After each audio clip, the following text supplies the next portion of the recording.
शब्द रखूंगा, बड़ी गौर से सुनेंगे। हर व्यक्ति, हर इंसान चाहता है, चाहे वो किसान हो, चाहे एक फैक्ट्री वाला हो, चाहे बहुत बड़ा पैसे वाला हो, चाहे स्त्री हो, चाहे पुरुष हो, हर व्यक्ति एक ही वस्तु परमात्मा से प्राप्त करना चाहता है कि जीवन में कैसे भी करके, कुछ भी करके, बस थोड़ा सा शांति चल करके आ जाए। क्या चाहते हैं हम और आप लोग? भागवत क्यों कराते हैं? सत्संग क्यों कराते हैं? दान पुण्य क्यों करते हैं?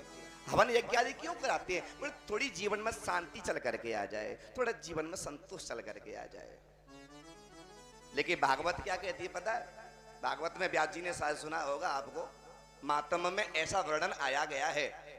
मातम के 4 अध्याय का श्लोक है, उसमें लिखा है न चेन्द्रस्य सुखम किंचिन। बड़ा सुंदर वर्णन किया। न चेन्द्रस्य सुखम किंचिन न सुखम चक्रवर्तिनः सुखमस्ति विरक्तस्य मुनिर एकांत जीवनः। बड़ा सुंदर वर्णन किया महाराज। उसमें लिखा हुआ है न चंद्रस्य सुखम किंचन। भैया इसका नाम है मृत्यु लोक। क्या नाम है? हम और आप लोग जिस धरा पर रह रहे हैं, पृथ्वी पर रह रहे हैं, इसका नाम है मृत्यु लोक। क्या नाम है? अब बताइए, जिसका नाम है मृत्यु लोक है और मृत्यु में रहकर जो सुख खोज रहे हैं, मिल सकता है भैया? अरे जहां मृत्यु लोक है, यहां से तो रोना धोना है और कुछ नहीं है। बोले यहां 4 मुंह वाले ब्रह्मा आ जाए ना, 4 मुंह वाले ब्रह्मा आ जाए तो भी सुख नहीं मिलेगा। न चंद्रस्य सुखम किंचिन न सुखम चक्रवर्ती न। इंद्र आ जाए स्वयं, सुख मिलने वाला नहीं है। साक्षात ईश्वर परमात्मा आ जाए, पर ब्रह्म चल करके पृथ्वी पर आ जाए और कहे थोड़ा सुख जीवन में आ जाए, भैया वो तो न भविष्य सकती। और हम और आप लोग खोज रहे हैं, सुख खोज रहे हैं। आलू महंगे बिके जाएंगे तो सुख मिल जाएगा, दुकान अच्छी चल जाएगी तो सुख मिल जाएगा, नाती पंथी हो जाएंगे तो सुख मिल जाएगा। लेकिन भागवत कहती है सुख नहीं है। अरे भैया देखिए तो सही, स्वयं साक्षात राम चल करके पृथ्वी पर आए, स्वयं राम, सब आप लोग जानते हैं अयोध्या में राम प्रकट हुए। क्या जीवन में पर ब्रह्म ईश्वर जो राम है हमारे और आपके, उनको जीवन में कभी सुख मिला? हाजी, जन्म लेते बड़े हुए, विश्वामित्र आए लेकर के चले गए, विवाह होकर के वापस भी आया था, वनवास हो गया 14 वर्ष का, वनवास को पूरा करके भी लौट करके आए, पत्नी से वियोग हो गया और अंत समय में सरयू में अपना प्राणांत करना पड़ा।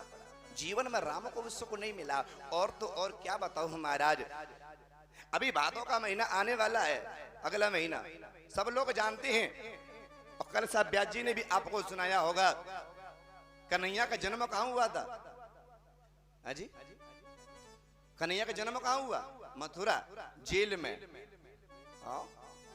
जेल में जन्म हुआ। कभी आपने ऐसा सुना है कि किसी माता ने बालक को जेल में जन्म दिया हो? कभी सुना है?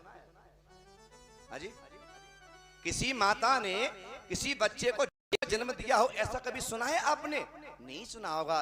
लेकिन राम मेरे प्रभु को देखिए, पर ब्रह्म ईश्वर को देखिए, इससे बड़ा और जीवन में क्या दुख हो सकता है कि स्वयं पर ब्रह्म को जेल में जन्म लेना पड़ा। राम ने भी दुख काटे थे 14 बरस वनवास में, सामरिये ने जन्म लिया देखो कारावास में। ये कहे कन्हैया कर्म करो बिन फल की इच्छा, कर्म करो कर्म हमारा अच्छा कुल के पाप को धोता है, कर्म हमारा अच्छा कुल के पाप को धोता है। सामरिये की राजा में क्यों ना राजी होता है, तो कर विश्वास रे प्यारे, मेरा साथ है प्यारे, तो कर विश्वास रे प्यारे, मेरा नाम है प्यारे। इसलिए यहाँ सुख नहीं है भैया, सुख खोजने से भी नहीं मिलेगा। फिर आप लोग कहोगे तो भैया सुख है कहाँ? कहाँ मिलेगा सुख? आधा श्लोक कहता है कि सुख नहीं है और आधा श्लोक कहता है थोड़ा सुख है, थोड़ा है। कहाँ है? बोले सुख मस्ति प्रकृतस्य मुनिर एकांत जीवन। जो एकांत में वास करते हैं, बात को जरा गौर से सुनना, समझने के लायक बात है। जो एकांत में वास करते हैं उनको ही सुख मिलता है, शांति मिलती है। अब एकांत का मतलब क्या होता है? एकांत कैसे कहते कौन? एकांत का मतलब ये नहीं होता है कि आप कमरे में बंद हो जाइए, अंदर से कुंडी बंद करिए और आराम से सो जाइए, दिन भर 24 घंटे आप सो रहे हैं, उसे एकांत नहीं कहते हैं। एकांत का मतलब क्या होता है? बोले ममई बांसो जीव लोके जीव भूता सनातन एको हम द्वितीयो नास्ति। उस अनंत परमात्मा को हम एक क्षण के लिए भी नहीं भूलते, उसे एकांत कहते हैं। अब एकांत का मतलब वो कहीं एकांत में बैठने से कहा जाए एकांत है, या आप कोई बाबा भाई बन जाओ जा करके, कोई बाबा बन जाए या कोई भाई बन जाए, जंगल में पहुंच जाए और जंगल में पहुंच करके कहे माला जप रहा परमात्मा की, याद आ गई घर में बहू क्या कर रही होगी पता नहीं। काय का एकांत है? घर परिवार सब जोड़ा, जंगल में पहुंच गया, गुफा में रह रहा, फिर भी घर की याद आ रही है, काय का एकांत है? हाँ? और कहीं यदि हम और आप लोग गांव की बहुत बड़ी पंचायत में बैठे हुए हैं, एक बहुत बड़ा समूह जुड़ा हुआ है, पंचायत हो रही है, चर्चा कर रहे हैं, मुंह से संसार की करिए, कोई बड़ी बात नहीं है, मुंह से चर्चा करिए। अब परमात्मा के नाम की या संसार के नाम की कोई बड़ी बात नहीं है, पंचायत तोड़िए आप आराम से, लेकिन चित्त के ऊपर, इस खोपड़ी के ऊपर ध्यान अपने गुरुवर का या परमात्मा ईश्वर कन्हैया राम हनुमान देवी देवता जिसको भी आप परमात्मा इष्ट मानते हैं, अपना उसका ध्यान इस चित्त के ऊपर बना रहेगा। उन लोगों के बीच में बैठ करके भी वही सबसे बड़ा एकांत होता है और वही सुख और शांति प्रदान करता है।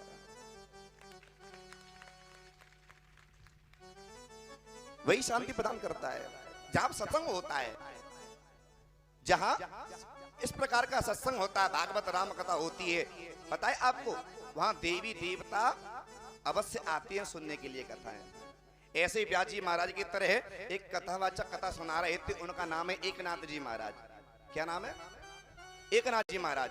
पंडनपुर में राम कथा चल रही थी, व्यास जी महाराज बैठे थे, गांव वाले मारा बहुत भीड़ हो रही थी। ऐसे ही व्यास जी महाराज व्यास जी पर गद्दी पर बैठ करके बोल गए कि अशोक वाटिका के फूल तो सफेद ही सफेद थे। कैसे थे? थोड़ा मुंह से बोलिए।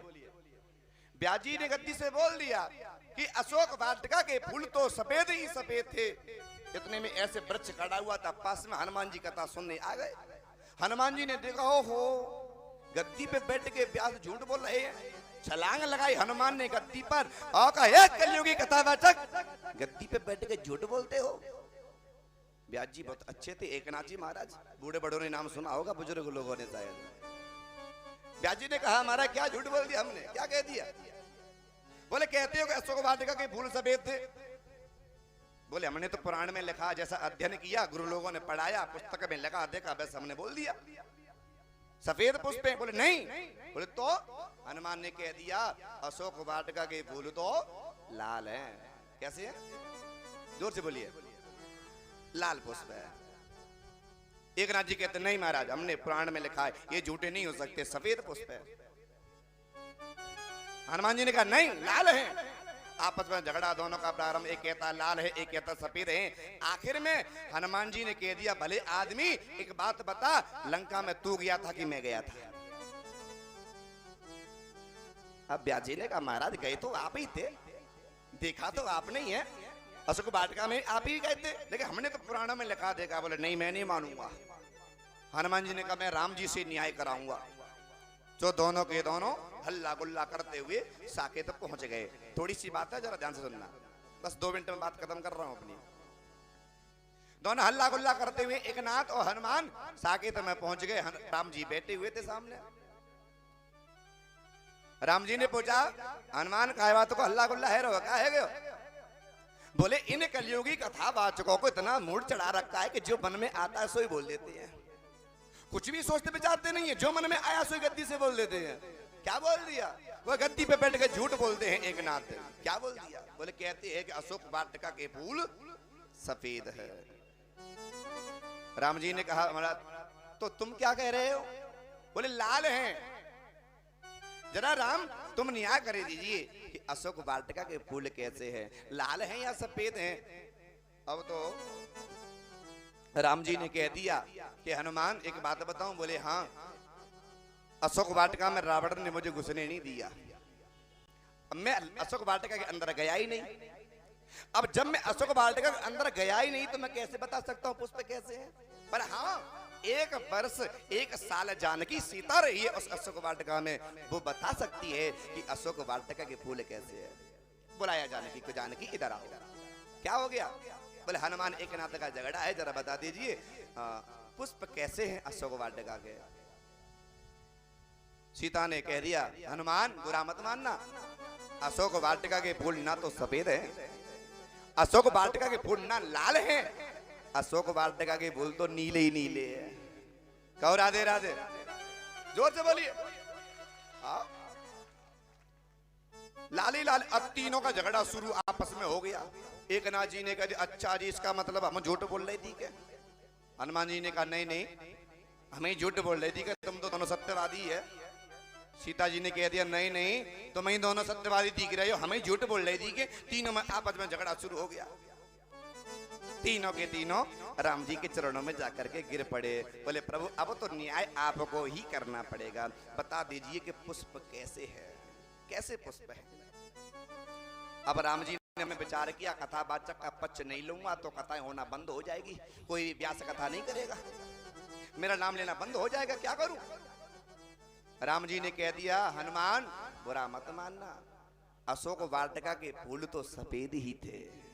कैसे थे? राम जी ने मोहर लगा दी व्यास की। बोले अशोक वाटिका के फूल तो सफेद ही थे। हनुमान जी का मुंह लटक गया, मारा फिर हमको लाल क्यों देखे? गए तो हम थे, देखा हमने था, हमको तो लाल दिखाई दे रहे थे, इसका मतलब ये कि हम झूठ बोल रहे हैं। बोले नहीं नहीं हनुमान, तुम भी झूठ नहीं बोल रहे हो, तुम भी सही कह रहे हो। बोले मतलब? बोले जब तुम उस प्रवेश कर रहे थे अशोक वाटिका में, वृक्ष के ऊपर आप बैठे थे, उस समय रावण अत्याचार कर रहा था, जानकी के ऊपर तलवार लेकर के मारना चाह रहा था। उस दृश्य को देख करके तुमको रावण के ऊपर क्रोध आया। जब तुमको क्रोध गुस्सा आया तो तुम्हारी आंखें हो गई लाल, और जैसे तुम्हारी आंख लाल हुई तो सफेद फूल तुमको लाल ही लाल दिखाई देने लगे, लाल ही लाल दिखाई देने। इतने में सीता जी का मुंह लटक गया। अच्छा जी तो फिर हमको नीले क्यों दिख रहे थे, जब सफेद थे तो क्यों दिखे? इसका मतलब हम झूठ बोल रहे हैं। राम जी ने कहा जानकी सीते तुम भी झूठ नहीं बोल रही हो। क्यों? क्योंकि तुम्हारी आंखों में नील वर्णा राम तुम्हारा पति सदैव विराजमान रहता है, इसलिए तुमको सफेद फूल नीले ही नीले दिखाई दे रहे थे, नीले ही नीले दिखाई दे रहे थे। कथा की असलियत ये है महाराज, इतना मैंने आपको इसलिए सुना दिया है कि जहां जहां भागवत होती है, जहां जहां सत्संग होता है, हमारे पुरखे हमारे पूर्वज इस धरा को छोड़ के जो चले गए हैं, यहाँ से जा चुके हैं, वो सब लोग आते हैं। प्रहलाद आते हैं, ध्रुव आते हैं, नदियां तीर्थ आते, हनुमान आते कथा को सुनने के लिए। और जो जो पांडाल में बैठे हुए हैं ना, जो पांडाल में लोग बैठे कथा सुन रहे हैं, उन लोगों के पुरखे जो ऊपर से देखते हैं और असुर प्रभावित करते हैं, हर्ष और उल्लास के हंसते हैं, मुस्कुराते हैं, कहते हैं देखो तो सही, भागवत नहीं कराए घर में कोई बात नहीं, लेकिन पांडाल में बैठ करके कथा तो कम से कम हमारे कुल वाले ने सुनी है, कुल वाले ने सुनी है। इसलिए कथा सुनने अवश्य जाना चाहिए, अवश्य जाना चाहिए। इसी के साथ में मैं बांडी को विराम दूंगा। बहुत बहुत